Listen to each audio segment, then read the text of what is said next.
انځر د زابل له مهمه زراعتي پیداوارو څخه دي چې د دې ولایت د یو شمېر ولسوالیو بڼوال ورباندې بوخت دي او هر کال سلګونه ټنه بازارونو ته وړاندې کوي. د دې ولایت یو شمېر هغه اوسیدونکي چې له ولسوالیو څخه خپل انځر د خرڅلاو په موخه بازارونو ته راوړي وایي چې د تیر کال په پرتله انځر ښه دي او په ښه قیمت پلورل کیږي، خو زیاتوي چې د تجارانو سره د نغدو پیسو د نشتون له امله راوړل شوي انځر تر ډیره نه پلورل کیږي. و انځر مې راوړي د ارغنداب اوسیدونکی یم، نه خرڅېږي، پیسې په سال.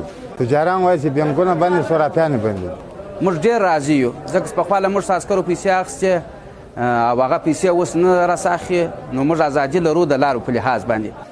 انځر رانیونکي تجاران وایي په هیواد کې د بانکي سیستمونو بندېدو پر تجارت ناوړه اغېزه کړې چې په خبره د انځرو رانیولو وروسته ورسره نغدې پیسې نه وي او بڼوال ترې پیسې غواړي. دوی وایي چې د اسلامي امارت پر راتګ سره یو شمېر ستونزې حل شوي، خو تمه لري چې له نورو هیوادونو سره د تجارت کولو زمینه هم برابره او په لارو کې شته ستونزو ته هم رسیدګي وشي.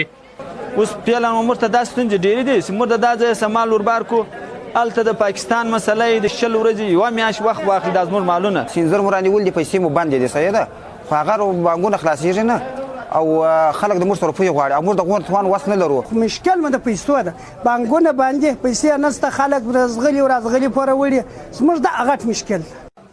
د زابل د اقتصاد ریاست چارواکي وایي سږني حاصلاتو ته په کتو سره غواړي له بڼوالو سره د بازار موندنې او سړو خونو د جوړېدو په برخه کې مرستې وکړي. د دې ولایت د اقتصاد رئیس مولوي عزت الله امیر صاحب وایي چې له بڼوالو سره د لاسنیوي په پاره له یو شمېر مؤسساتو سره خبرې کړي تر څو د اوبو لګونې په برخه کې د انځرو له بڼوالو سره همکاري وشي.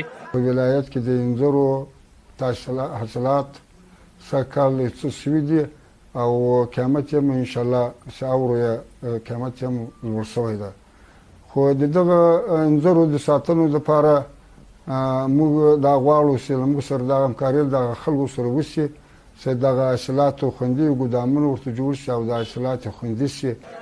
د یادونې ده چې د زابل انځر نه یوازې د هیواد په دننه کې ښه بازار لري، بلکې پاکستان او هند ته هم پرېمانه وړل کیږي.